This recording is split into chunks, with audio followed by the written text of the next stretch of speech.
Welcome to another episode of the Modern Facilities Management Podcast, brought to you by Stratum.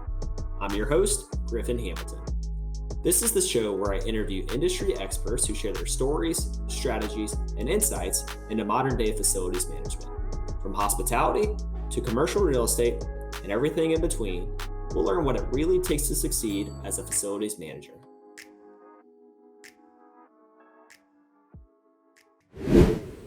Welcome to another episode of the Modern Facilities Management Podcast. Today, I've got Wayne Beamish with me. Wayne, thanks for joining the show. Yeah, thanks for having us. Well, let's start out and just jump right into it. Tell us a little bit more about who you are personally and what you do for a living. Yeah, for sure. Personally, I guess first thing is married 31 years. Actually, our anniversary is coming up in a couple weeks. Congrats. I was originally, after university, I went down to the U.S. and I was skiing a ski bum in Lake Tahoe. So that's where I met my wife and just dragged her kicking and screaming back to Canada eventually. She actually came voluntarily, and everybody asked her why she did that, because the first winter we came back, it was just freezing cold and she wasn't used to it at all. But so we have one son. He works in the business. My wife works in the business. Basically, our business started out as utility data management, and we were getting clients' bills, utility bills, gas, water, electricity, managing the data, reporting back to them, sort of identifying bad apples, where they should target their investments for retrofits and stuff like that.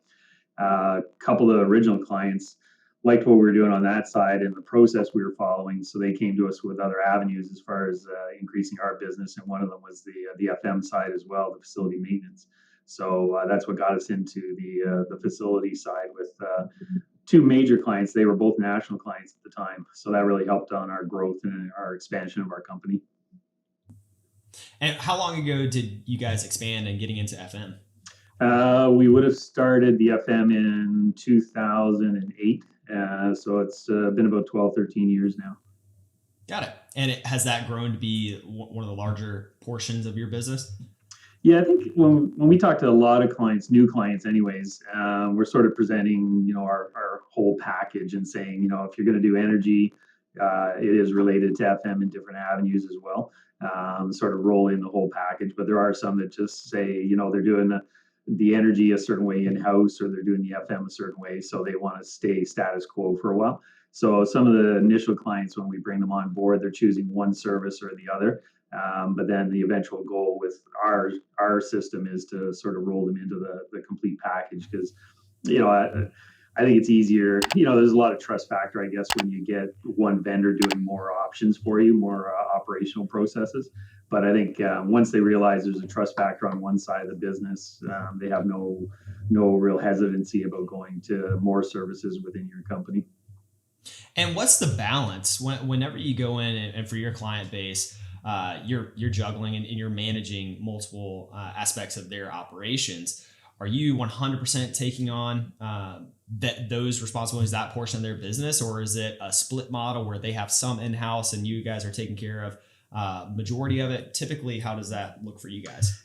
Yeah, I think they really, once they do it, again, once the trust factor is there, but they relinquish everything. And as a vendor, for us, that's a great thing. We become more or less a division of their company almost, right? I'm thinking of one of our larger clients, Staples here in Canada, and we've been working with them on the energy side since 2004. And really, we take all the calls from the stores, we take all the calls from the utilities, receiving all the bills. So the only real part that anybody at head office at Staples is doing is getting reports from us and looking it over for budget purposes, reconciliation of bank accounts, stuff like that. So it really takes a load off of their side. And same on the facility side. We basically are receiving and directing all aspects from the vendors to the stores, reporting back with the client on different reports that they've requested. But they're basically just reviewing those reports and doing more of the accounting and functionality side of the management of the data on bookkeeping, more or less. But all the other aspects we basically take over. So we're really working within different divisions of that company too. We're working with the real estate guys, the property management guys, right through to accounting. So we really get involved within the company on all levels. Yeah, and I mean that relationship is critical with you guys having that much of the business, you know, that you're taking care of for them. And talk to me about that relationship from both your side, working with vendors that you're working with, because I presume you guys have vendors helping you guys out from maybe a specialty standpoint, maybe roofers, electricians need be. Would that be correct? Yeah, I don't know if we're a little bit different than some other companies that are third-party vendors. I know in the industry, there's different ways, different models that companies work. When we started out, like I said, we sort of were on the energy side with our clients, and we were hands-on basically with that aspect. And when they asked us to look at the facility side, we basically asked them, well, what are you doing right now? You know, where is it at? Where do you want it to be, sort of thing. And the first two companies that we dealt with had a software that they were using in-house. We basically said, okay, we'll take over that software. We'll use it. That's what everybody's familiar with. It's a software that's customizable. So as we think of better ideas, we can customize that and make the program better.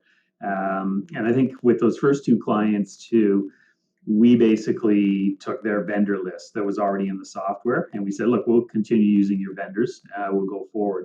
A lot of other third-party FM facilitators, they actually are using vendors that they've chosen.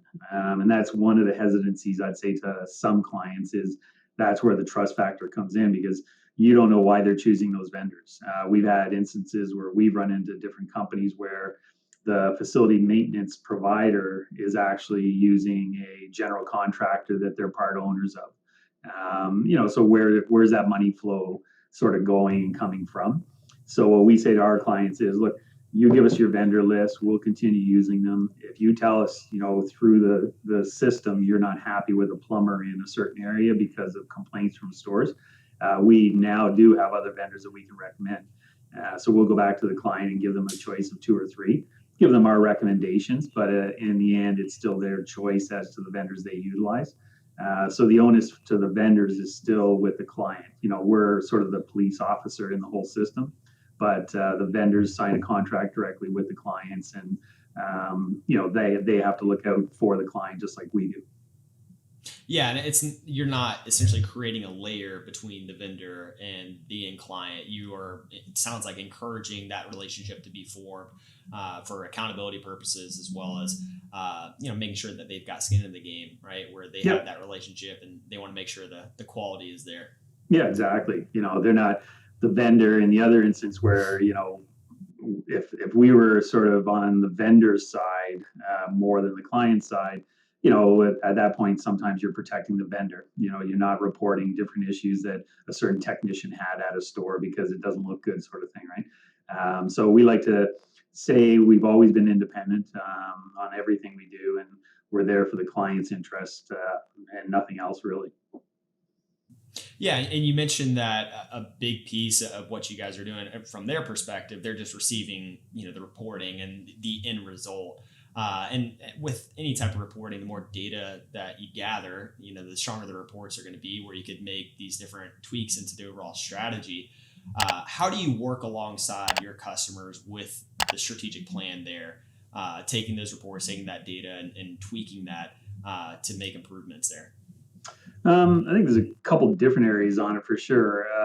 One area would be probably preventive maintenance. When we get in with a new client, we're looking at the history of what they've done at certain locations, certain stores. A lot of the times, companies are overlooking preventive maintenance. So one of the things we usually set up with them on key aspects like your HVAC, for example, you should have preventive maintenance regularly scheduled. So then we'll look at the client, we'll say, what cost are you comfortable with? Do you want to do a quarterly preventive maintenance? Do you want to do a semi-annual? And rationalize to them what the difference is as far as the longevity of the program too. If you're looking at your preventive maintenance on HVAC every quarter, great. If you're doing it once a year, is that enough? So sometimes they look at it and they say, well, that's an additional cost we haven't had before. But then you got to look at the rationale as far as the savings long term down the road by maintaining that equipment properly. We've had some clients where our vendors have gone in with a new client of ours, and they do the first HVAC maintenance, and filters haven't been changed in 2, 3, 4 years, right? So then they wonder, well, why is the store complaining about temperature issues or whatever it is, air quality, right? So there's different factors. So I'd say one of the big ones is the preventive maintenance, the lifespan of the equipment. You're extending the lifespan. So when you look at it long term, your capital costs are going down, your short term costs are increasing for sure. But I think the increase on your short term costs are $300-400 for preventive maintenance. They're also looking at it then when they're on site to say, as far as the asset piece of the program, you should consider replacing motors, belts, whatever, and giving us a quote for that. That sort of led into another area where we found with clients where the quote processing that they had in place wasn't really working. So the example would be tech goes on site and he notices something that he wasn't really there for, but there's something else that needs to be done. There's a limit on the dollar amount, usually what any tech can do on any one work order. So if it exceeds that, they have to put in a quote. So we found a couple different areas where the vendor submits a quote and the third party processor puts it through to the client for different reasons, whether it's budgeting or whatever. The quote sits there and nobody ever goes back and looks at it. So, within the system, you've got something that needs to be repaired. There's been a quote submitted, but no work has ever been done on it. And so that's where we look at with the clients a lot of times, and we say, we got to get those quotes either approved or disapproved. And if they're not approved, what's the rationale? But get it done in a more timely fashion so things aren't sitting there in the system waiting to be actioned on.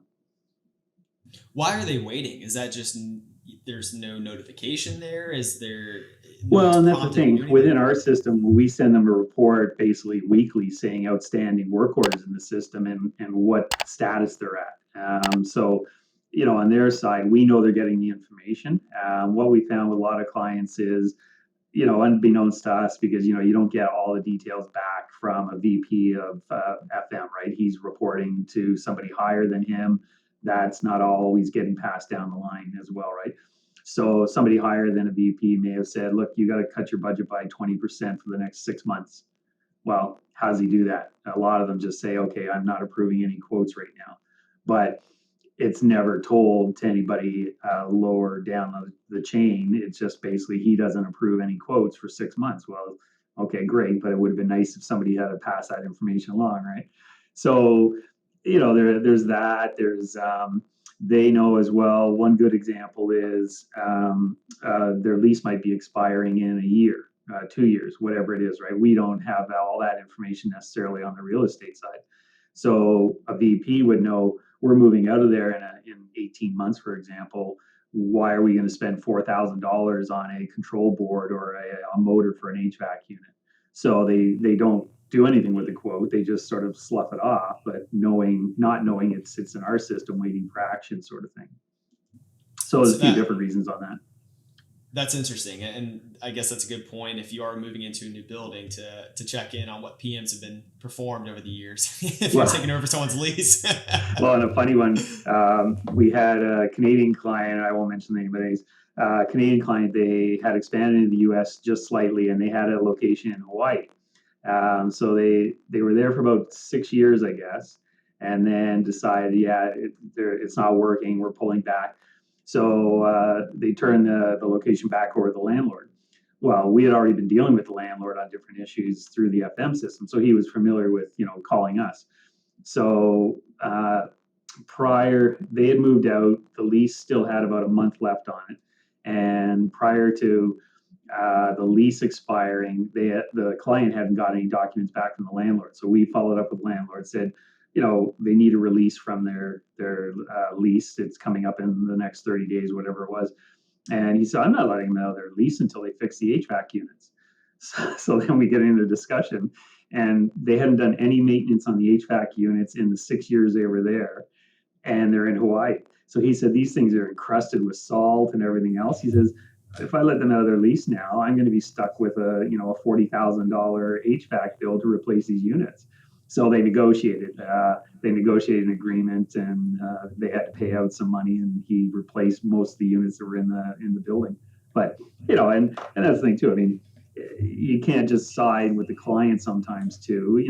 There's key issues where you got to think, yeah, I mean that's logical. That should have been done, right? Yeah. What's interesting is the resistance to PM still. I mean, to me, there's just so much data out there showing you the importance of a PM plan, staying on top of it, and it's surprising how common it is for people to be reluctant to go ahead and make that small investment. Where I mean, you just alluded to organization not for 6 years not doing PMs, and that could have cost 40 some odd $1,000, and it sounded like it did cost tens of thousands of dollars. Yeah. What could have been prevented. Well, and I think when some of the details in it too, that I think they had 4 units servicing the area they were in, and 2 of the units weren't even operational. That the client had decided, they weren't going to spend money on it because, again, like I said, they knew they were probably going to be moving out in a year or two at that point. So they just had the contractor at that time shut off the 2 units. So their space was being controlled by 2 units when it should have been 4, right? So those other 2 units are just running constantly just to maintain temperatures, right? And it's funny because you think about the direct costs immediately of what this machine is going to cost from a PM standpoint, but we don't typically think of are the indirect costs. And to your point there, the other 2 HVAC units just running constantly, they're not running efficiently. The energy bill is probably through the roof compared to what it should be. Yeah. Do you find what are the biggest challenges that you're coming across? Whenever you're talking about PMs, when people are reluctant to go through that, I mean, what is that challenge there, and how do you overcome that challenge? Talking to the appointment there. Yeah, I think it's I said a little bit earlier about sort of the logic of explaining to them what the long-term cost could be, right?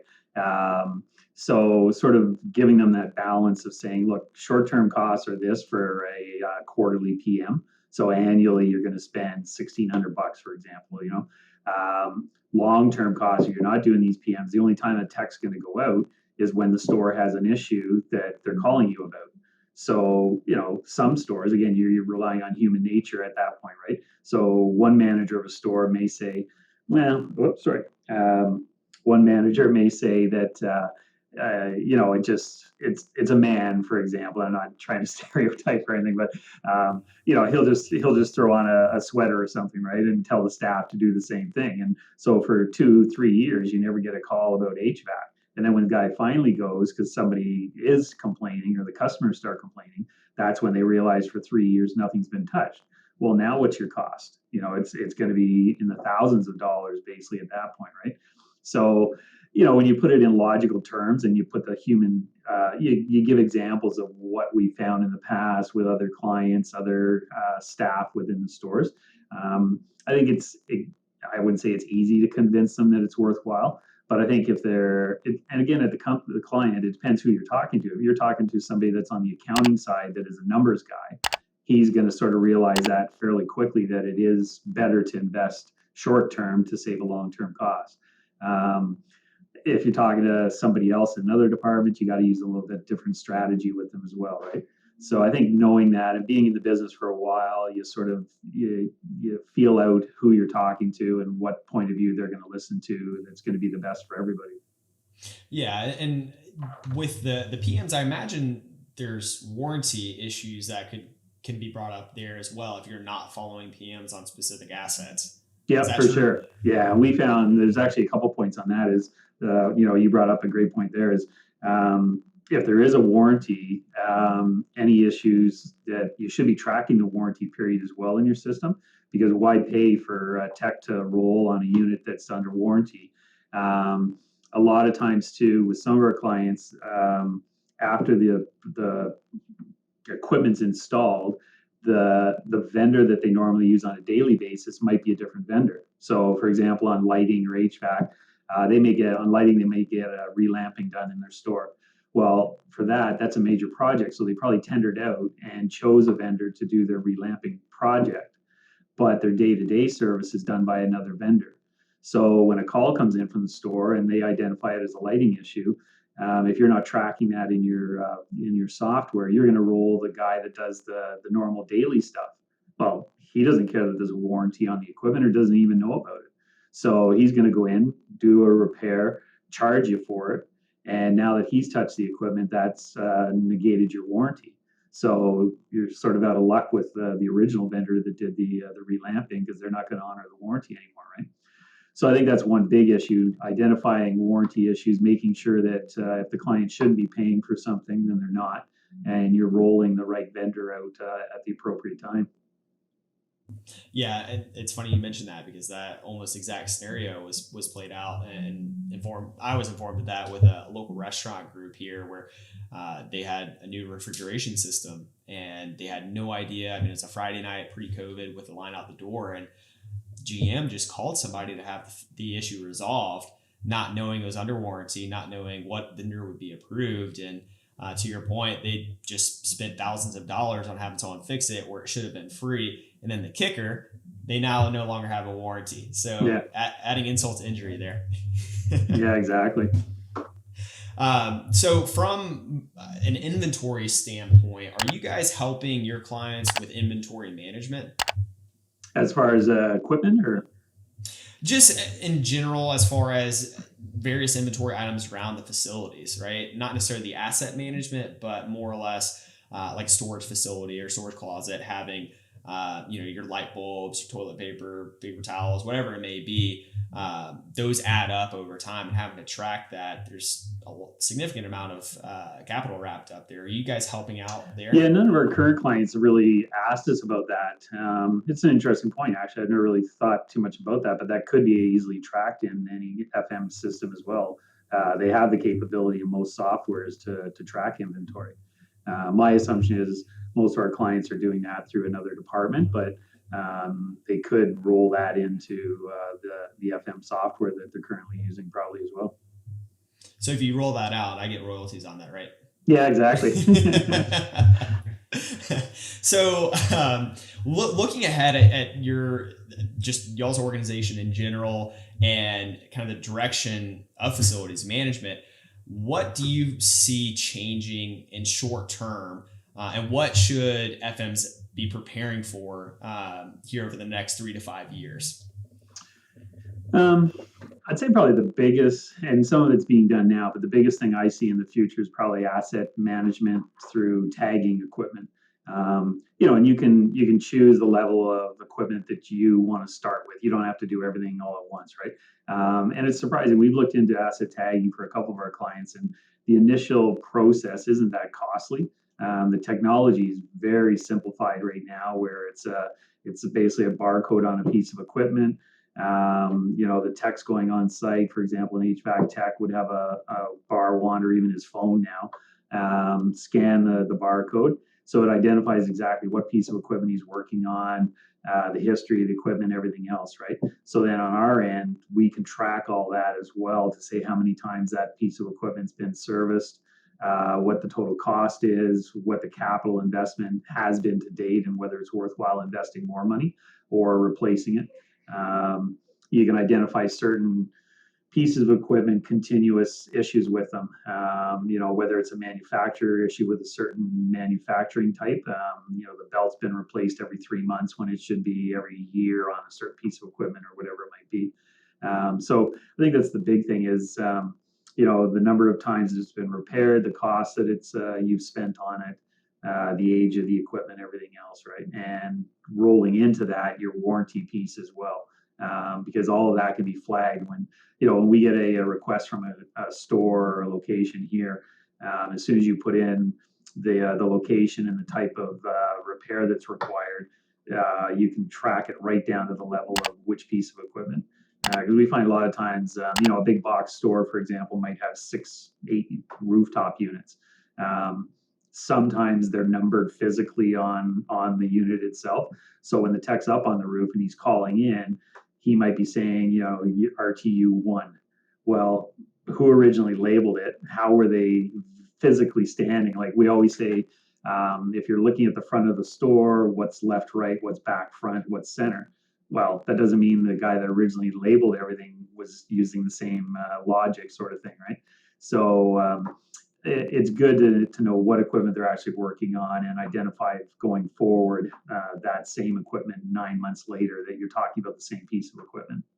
So I think that's the biggest thing going forward. I think is the asset tagging would be the big issue. Do you feel as if the strategy for facilities managers would be, or that department and organizations, do you think that is going to continue to be pushed more outsourced, going through that model as opposed to bringing it in-house, or do you see a hybrid model being more common as we move forward? Yeah, I probably think it's a bit of a both. Like, I think it depends on the size of the company as well, right? Number of locations is a big factor, obviously. I think most people in their minds, they've been hired to be the facility manager at a certain company and there's 30, 40, 50 locations. Logically, that person thinks, well, I should be able to manage that, or my boss thinks I should be able to manage that, right? Comes a point in time where either you're bringing in staff internally to do that, and what's their capabilities, what's the cost of having a systems expert on HVAC sitting at a desk in your head office, or is it better to outsource that to a company that has that expertise, sort of thing, right? We find a lot of times, even on the invoicing side, for example, from the vendors, you got to be looking at the invoices, comparing it to the work order and the time the guy spent on site to say, I use the example, and not the stereotype on HVAC techs or whatever, but he goes up on your roof in the middle of the summer and he's there for 6 hours. Well, did he bring a lawn chair with him and he was suntanning for 2 hours? Who knows, right? You don't go up and check on him, right? So there's a trust in that vendor too. So somebody's got to be looking at it to say, look, here's the repairs he did. Here's the time it normally should have taken. Is that a legitimate cost? And going back and sort of not arguing, but debating that with the vendor, because long term the vendor doesn't want to. He wants to be honest too, because he wants to say, look, okay, that guy was a journeyman technician.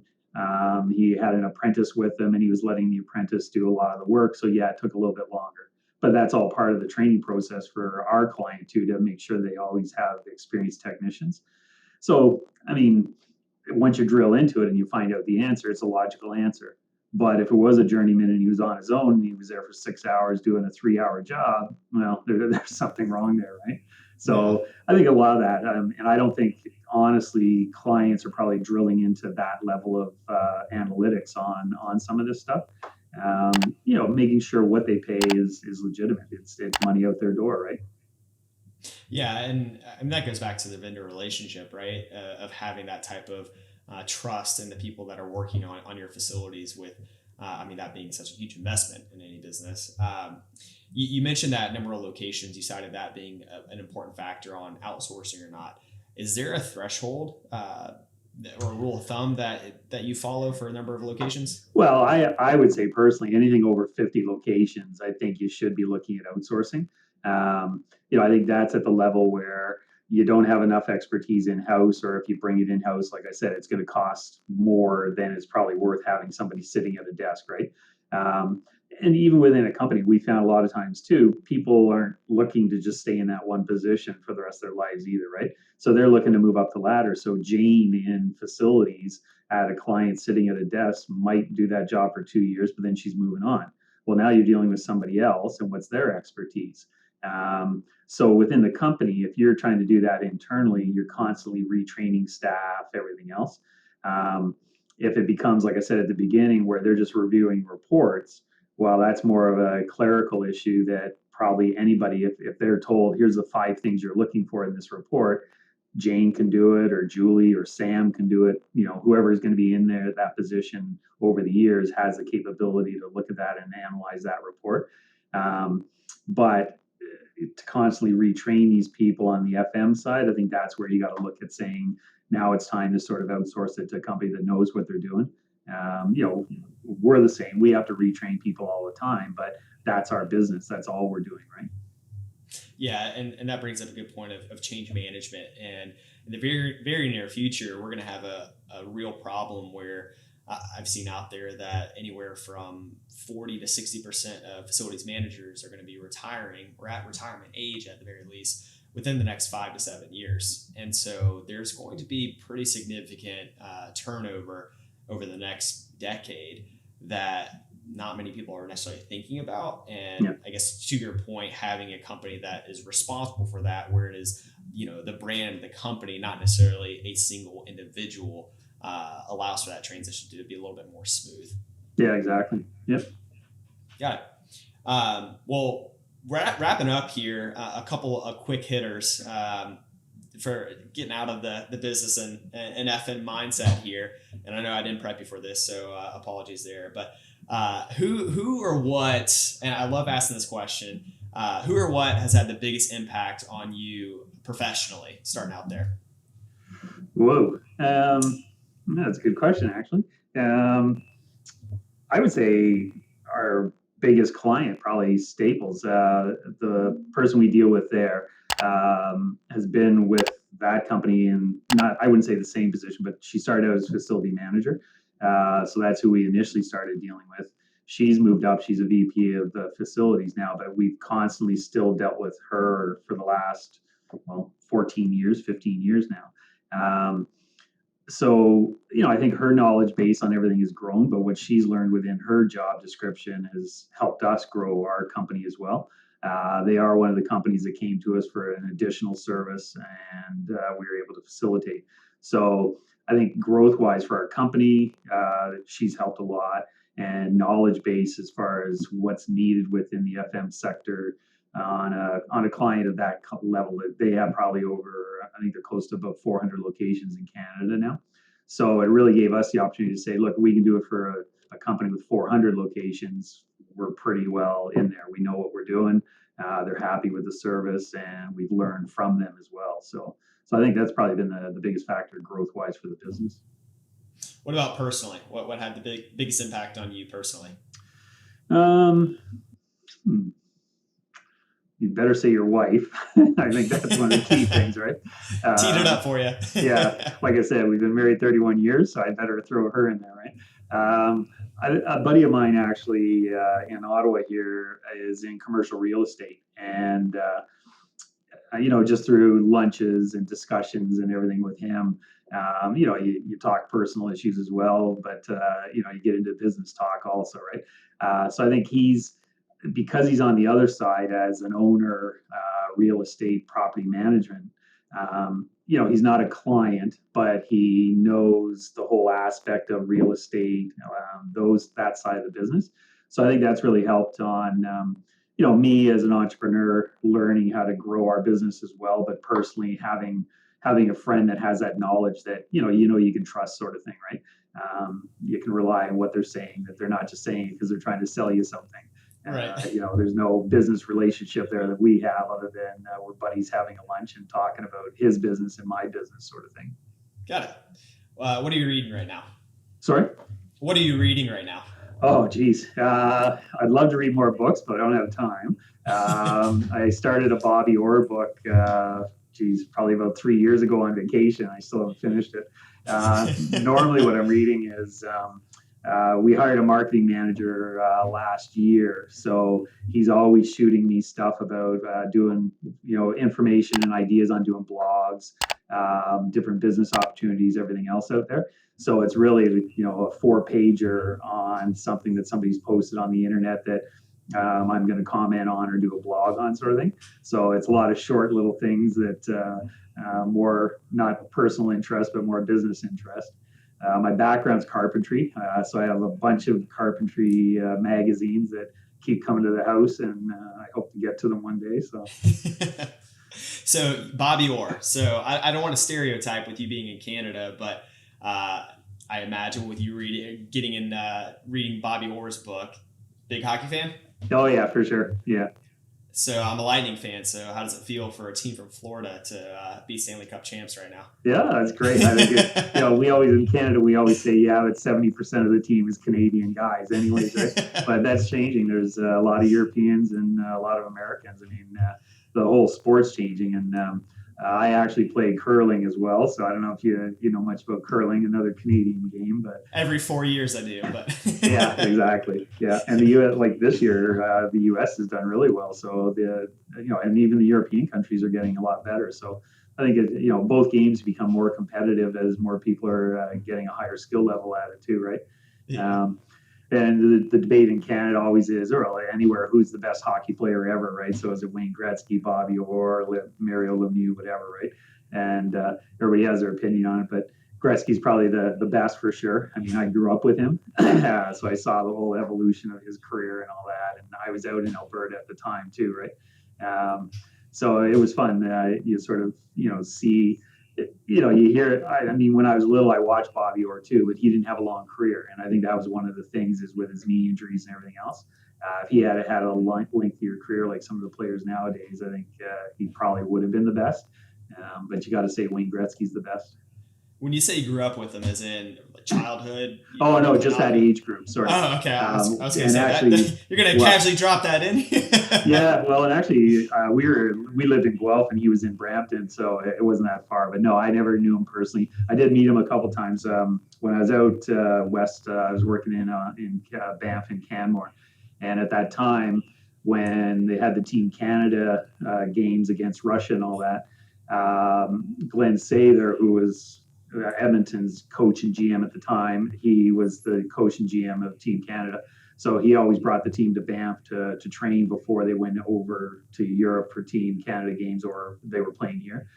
So we did meet a lot of it. They would golf at the golf course there at the Banff Springs Hotel, and that's where I was working at the clubhouse. So we met all the players and everything else. So it was fun because at that time I was in my early 20s, and you're meeting all these idols that you see on TV playing hockey, right? So it was pretty cool. That's awesome. Well, wait, before I let you go, any last words or bits of advice for people interested in getting into facilities management? I think, like you said, it's going to be a growing field for sure. No matter what level people are at in the industry, if they work their way up over the last 30, 40 years, and they're the ones that are going to be retiring. And again, I think traditionally those people were sort of the blue collar people that started in the industry, again, 40, 50 years and worked their way up. They've obviously transitioned more technology, more aspects that they've learned over the time. But as they sort of move into retirement, I think the ones coming in are going to be, a higher level education, obviously. They're going to look at processes internally to say, how are we doing it now? How can we do it better? And I think the younger crew coming in are going to move through the client ladder a lot quicker because of their knowledge. So I think they're going to use more sort of current technology to say, look, this can be done better. Here's how it can be done better. And because they're doing that, they're going to be recognized within their client, the company, and move up the ladder rather quickly as well. So I think that's good for everybody. I think, everybody looks at the cost, the bottom line, and there are a lot of ways you can save money by doing things more efficiently. And I think that's what the younger people are going to look at as they get into the industry. Yeah, it's going to be really exciting to see what changes do occur. And I think rather quickly, we're going to see these changes with more and more technology and more innovation in the industry. But great point there. And once again, Wayne, definitely appreciate you coming on. It's been a pleasure talking to you and get to know you. And yeah, you have a great rest of your week. That's great. Thanks very much. Take care, Wayne. Okay, bye-bye.